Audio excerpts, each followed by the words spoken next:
Ladies and gentlemen, let me ask you a question. Why are you here? Why do you wake up every morning? Why do you push yourself? Or maybe, why don't you? The truth is this: without a vision, without a clear goal, you're not living, you're drifting. And drifting will never take you anywhere worth going. But the moment you decide on a vision so powerful that it pulls you out of bed when you're tired, that drives you when everyone else quits, that vision will transform your life forever.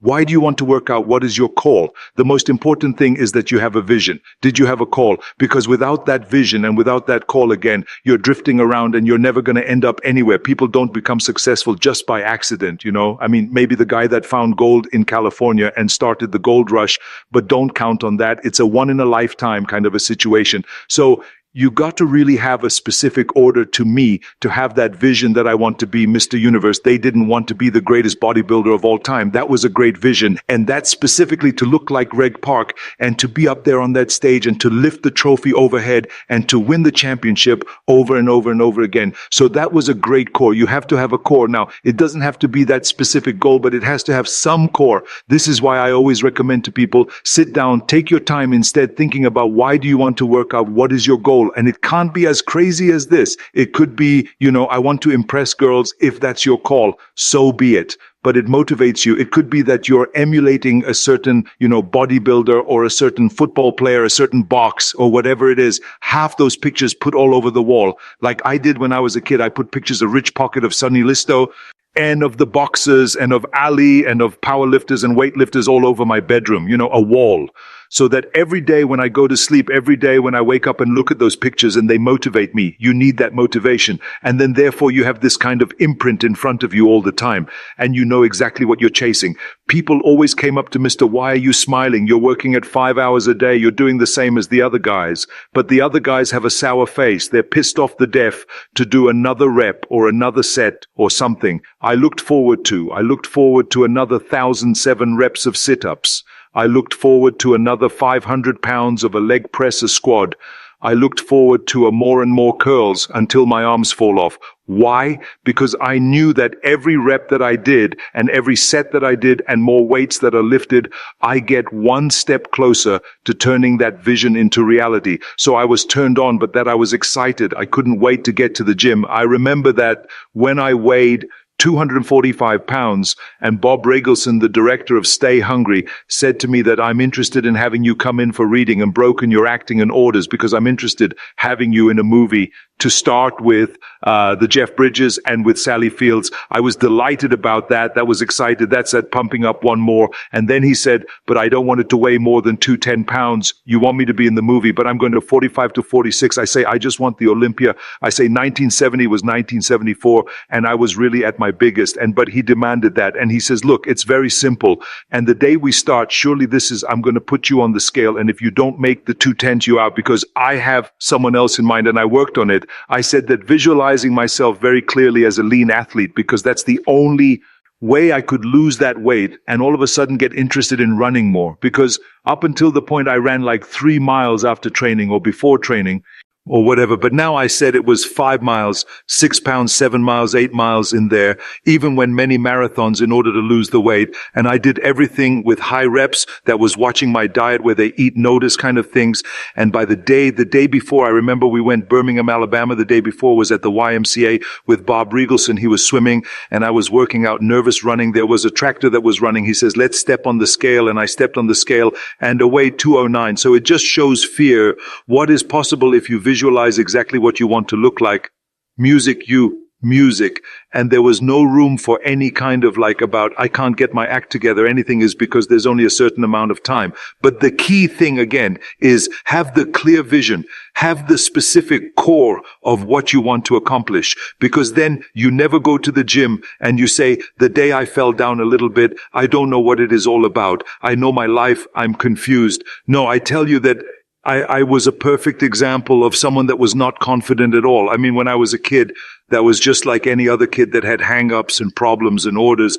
But when they joined the weightlifting club and I won my first little trophy because they did the best clean jerk, and then we went to another meet and they won another little trophy, I started feeling like somebody. But the bottom line is, Everyone can use the same method because I used it in politics. I used it in making money. I used it in everything that I've done in the movie business. When you have one little victory, little victories add up. And that is what gives you then ultimately confidence. Well, for me, the most important thing always to have a deadline. So when I, for instance, had a competition, and let's say the competition was in the middle of September and it was now beginning of summer. So there was no more time to screw around. So there was the time now to get going on a diet, to get going with the training, to not slack off at all, because it was a deadline there, the day of the competition. I had to be in the best shape possible. And I knew that if I come to the competition and then lose because I did not schedule my training the proper way, or I didn't have the right frame of mind, I didn't give everything delivery, worked my butt off, I will be just so angry. So I never wanted to be in that situation.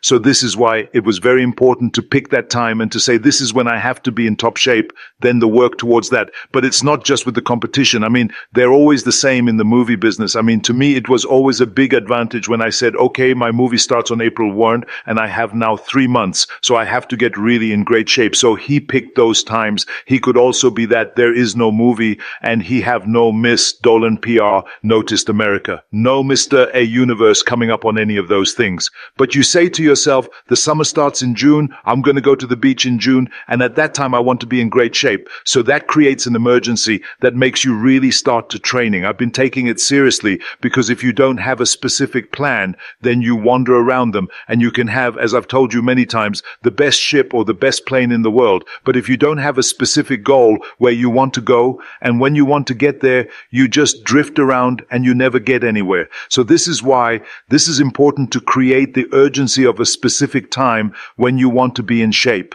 Well, I mean, look, everyone has a problem with time, but the day is 24 hours and we sleep 6. I know there's some out there that say, I need 8. What I say to sleep a little faster, because the bottom line is we have to 6 hours of sleep. 24 hours are available. So if 18 hours now available to your work, your family, your hobbies, and also to learn something new or to do something new, which could easily be that you want to learn a new language or that you want to read, and as a New Year's resolution have to read a book every week, but where you say, I'm going to go and reshape my body. So you're going to go and take this hour out of your schedule and say, I'm going to train an hour every day. So this is, for most people, a huge challenge, but it is totally doing where I can tell them. Because the kind of things that I did when I came to this country, I mean, I went to school, I was working in construction, I was working out my 5 hours a day. I was taking acting classes from 8 o'clock at night to 12 midnight. I was doing all of those things. I wanted to make sure that out of the 24 hours of the day that I don't waste one single hour. Those hours were too precious. And so they'll just want to tell people, don't give me this thing. I have a difficult time with the time and I don't have time for this. Now that you have time, you make the time when you get up in the morning. Don't think, just roll out of bed, go any life cycle or go on a bicycle, a ride, or go to the gym. Brooklyn, that's what you have to do. And then read something and learn something. So don't even think about it. Stay hungry. As soon as you think that you're perfect, that's when you're screwed. I got to get better. I got to lose more weight.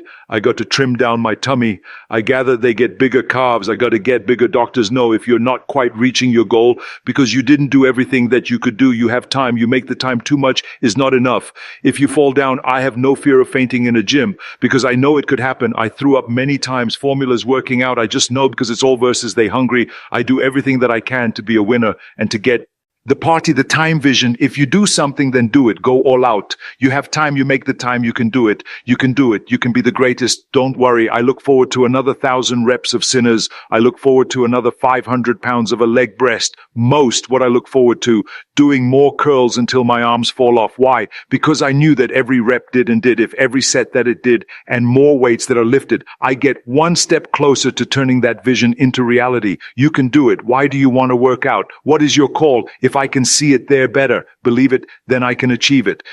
Everything seems to be almost impossible until someone does it. Don't want to be Mr. Universe. They don't want to be the greatest bodybuilder of all time to win the championship over and over and over again and to lift the trophy overhead. So that was a great call. You have to have the court beauty legislators. You can do it. I wanted to make sure that out of the 24 hours of the day that I don't waste one single hour because hours were too precious. You have time. You make the time. Little victories add up, and that is what gives you them ultimately confidence. You can be the greatest. persist. Stay hungry, we all fail. The key thing is, if you keep in mind, what did you fall? And keep looking at that as you get up and dust yourself off. Grip your butt off. It is so important that you work your butt off down. Ever look for shortcuts. We are not going to be remembered for how much we made, but for how much we have given. Make sure that it is not about me, that it is about we turn the me into we. And I guarantee you that you can change the world. None of us can make it alone. None of us, not even the guy that is talking to you right now. I know I wouldn't be here without my parents creating me, nurturing me. And then later on, when I went to school, there were the teachers, and then there were the mentors, the coaches, and then my mother was the only afternoon helping me with my homework and be tutoring. And then an evening, my father was there helping me in sports, coaching us in soccer and in the winter skiing. My father taught me about discipline and my love and appreciation for sports. And he gave me my first great advice by saying, whatever you do, Arnold, be useful. If I wouldn't have met a lifeguard at the lake where I grew up and some bodybuilders that introduced with the weight training, and they taught me the first chin up and a branch of a tree by the lake, and that eventually induced me also your weightlifting club locally, where the coach has taught me about powerlifting and weightlifting and bodybuilding. They helped me and they nurtured me, they pushed me. And then eventually I saw a magazine with Reg Park on the cover. It said, Mr. Universe becomes Hercules. There was Reg Park in a Hercules pose on the cover. I bought that magazine and I read the story from the front, the dance cover. And let me tell you something. I read exactly how he trained 5 hours a day, how I became a champion, Mr. Universe 3 times, and how I went to America the day he was discovered into the movies. Hercules movies were. When I read that, I found my vision. Let me tell you, the most important thing in life is to have vision, to know exactly where you're going. I found my vision. That magazine, Reg Park, gave me my blueprint for my life. And 5 years later, after training 5 hours a day, just like him and doing his exercises, I became the youngest Mr. Universe ever. Music.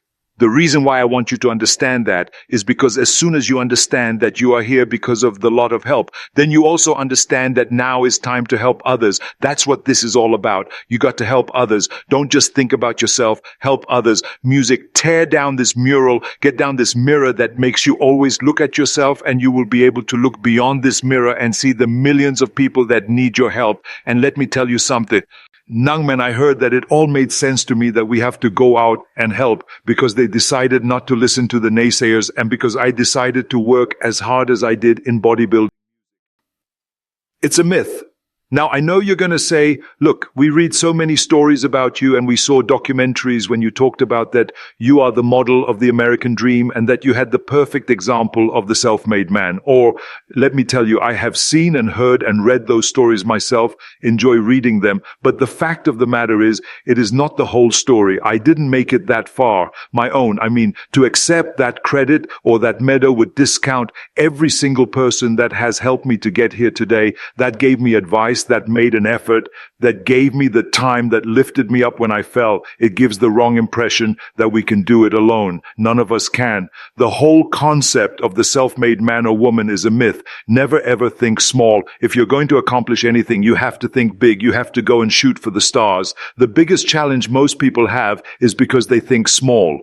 And the reason why people think small, and why did you choose small little goals, is because they're afraid to fail. They know that if you shoot for big goal, then the chances of failing are very high. And they're afraid of failing is one of the most common things why people are frozen. And by the Kidman make a move in life because they're scared of failing. I say to myself, hey, I'm not worried about failing because that's part of life. You're not going to be going win everything. And how far can you fall? Look at this. This is the ground that's as far as I can fall. And, something that the only time you really consider the failure is if you fall and you don't get up. But if you get up, you're never considered a failure. So I never considered myself a failure. I always consider myself a winner, even though I fell every so often, but I always got up and I always moved forward. This is the important thing. I never had any patience, of course, for smite thinking small. It is something they go all out and do it well. And this is not just the case in bodybuilding. I didn't just want to be a bodybuilding champion. I wanted to be the greatest bodybuilder 4 times.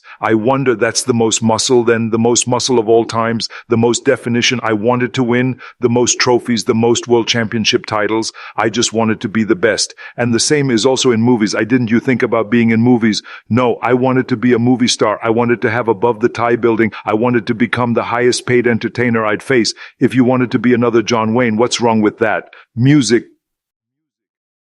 There I go. People ask me all the time, what is the secret to success? The thing that can give you the long version here, the long version is that I actually always had 5 rules, and everything that I did always used those 5 rules, and those 5 rules helped me to become successful in various different areas. And I believe that those rules can be applied to almost anyone and everyone. You don't need to be a bodybuilding champion. You either need to want to be a governor of California, or there be an action hero or anything like that. If you want to excel in whatever you do, those rules are for you. It's that simple. I think that we all here like to be successful, and we are driven. So that's why those rules apply to you. So my first rule is find your vision and follow it. You see, I think it's the most important thing that we have a very clear vision of where we go, a goal. Well, where do we go? Because you can have the best ship in the world, you can have the best cruise liner, but if the captain does not know where to go, that ship will drift around the world and out there that sea and will never end up anywhere. This is exactly the way it is in real life. If you don't have a core, if you don't have a vision, you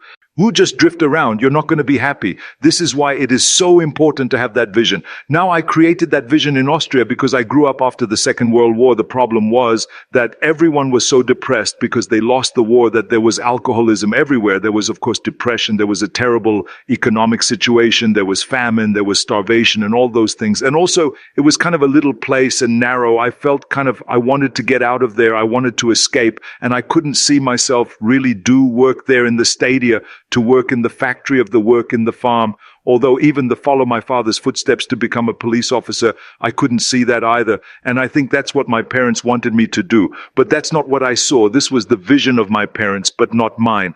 And luckily, one day in school, I watched a documentary about America, and I found myself, I knew exactly that is where I wanted to end up. I wanted to be in America. Everything that I saw in that commander just loved everything, was so big. I remember the tall skyscrapers, the monstrous bridges, the giant freeways filled with beautiful cars, the huge jetliners, movie stars, Muscle Beach, and all of those things. I could not wait to get there. The question was just, how do I get there? How do I get the America? I mean, it's just not a common thing to do. Way back in the 50s, no one had the money to travel or anything. But one day, I was fortunate enough to see a magazine, and Dead Magazine showed me the path to America, and it was a bodybuilding magazine.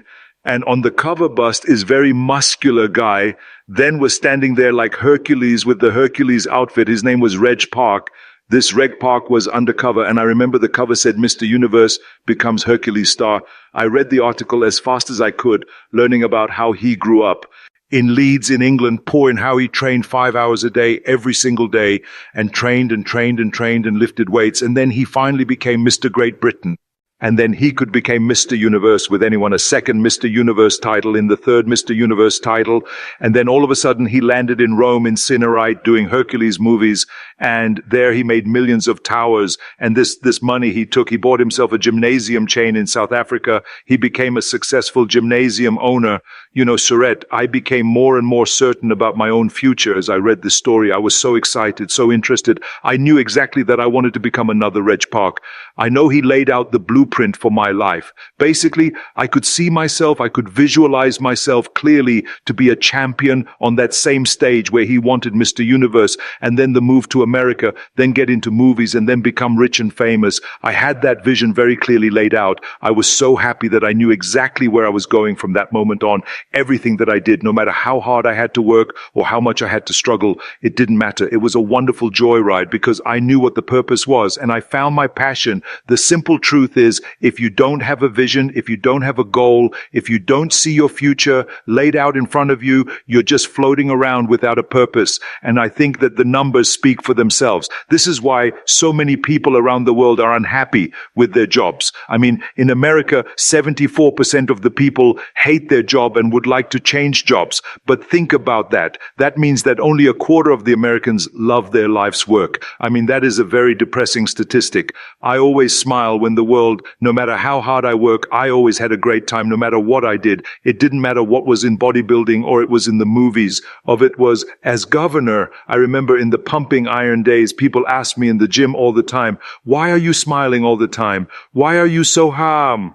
happy. You have to lift 50 tons of weights. You have to train 5 hours a day. I mean, I look at the other bodybuilders' faces and lifters' faces, and they look kind of depressing. They look sour. They're miserable that they have to lift weights. You don't look miserable. You look happy. And I tell them always, they say, I smile because I know exactly did every rep that I do there, every set that I do, every weight that I live. They get one step closer to turning that vision of mine into reality and becoming that Mr. Universe. I could not wait to lift another 500 pounds in the squats. I could not wait to do another 1,000 sit-ups. I could not wait to do bench press, more bench presses, more curls until I couldn't move my arms anymore, because I knew that every rep got me closer to standing on that stage as a champion. As a matter of fact, when I lifted weights, I didn't really feel like I was lifting weights. I felt like I was lifting a trophy over my head each time I lifted. And they'll have all those bodybuilders around me and thousands of people screaming. And I tell you that this vision didn't just help me in bodybuilding, he'd help live in everything. Like I said, I remember in a movie business, there were as many times stunts that they had to do. I got hurt, that was in pain, in agony, and had to do it over and over again. I remember one incident specifically on Conan the Barbarian there. I was crawling on all four and rocks over rocks and gravel, holding my sword right in front of me. And as I was crawling, the camera followed me. It was around 30 feet that the crawl on this rocks and his gravel. And eventually after 10 takes my elbows, my knees started bleeding and hurting. And the director came to me sheepishly and said to me, "Sis, do you mind if we do another take? I need a close-up of you." And I said him, "No, I don't mind at all." I said, "Go into as many takes as you want. This is none. I don't, we, she." And to do that, because I know you're in pain, you're beating. I said, "No, I don't feel any pain." I say, the only thing I see is the finished scene. This is why I did not feel that pain. I did not care if I was pleading on my knees, because I know that pain is temporary, but the film is permanent. And I explained that to the director. So this is why I try to tell you, always discover your vision and the rest will follow. And when you discover that clarity, when you finally see that picture of where you want to go, then everything changes, because the moment you know your destination, you no longer waste time wandering around. You stop drifting, you stop complaining, you stop making excuses. Instead, you start marching step by step toward that vision, no matter how far it seems. People often tell me that they are waiting for motivation before they start. They want to feel inspired before they act. But the truth is the opposite. You start first, you take action first, and then motivation follows. You get under the bar, you lift the weight, you begin the journey, and then the energy comes. That is why I always say discipline beats motivation, because discipline creates consistency, and consistency creates results. Once the results come, motivation naturally grows inside you like a fire. You see, most people fail not because they lack the ability, but because they lack persistence. They quit too soon. They give up when things get hard, forgetting that the struggle is the very path to strength. Every obstacle you face is not a wall to stop you, but a test to see how much you truly want it. When life pushes you back, it is simply asking, do you really mean it? Do you really want this dream? And if your answer is yes, then you push back harder. You refuse to surrender. That is how champions are made, not by avoiding pain, but by embracing it and using it as fuel. I remember countless mornings when my body screamed for rest, when my mind whispered excuses, when everything inside Demi wanted to stay in bed, but I also remembered my vision. I remembered the picture of holding that trophy, of standing on that stage, of achieving something extraordinary. That image pulled me out of bed every time. That is the power of a clear goal. It pulls you forward like gravity, even when your strength is fading. Without it, the smallest excuse will keep you stuck. But with it, no mountain is too high, no weight too heavy, no challenge too great. And let me tell you, it doesn't matter where you start. It doesn't matter if you are weak, broke, shy, or lost. None of that defines your future. What defines your future is the decision you make today to keep going. When I first started, I was just a skinny kid from a small town. Nobody believed I could make it. People laughed when I told them my dreams. They said I was crazy, unrealistic, aiming too high. But I did not listen to the noise. I tuned out the naysayers because I knew that their limitations did not have to become mine. You must understand this too. The world will always try to put you in a box. It will always try to shrink your dreams down to something more reasonable. But you cannot let that happen. If you think small, you live small. If you dream small, you achieve small. Dare to think big, even if others call you foolish, because the greatest risk is not failing. The greatest risk is living a life too small for your potential. Failure itself is not the enemy.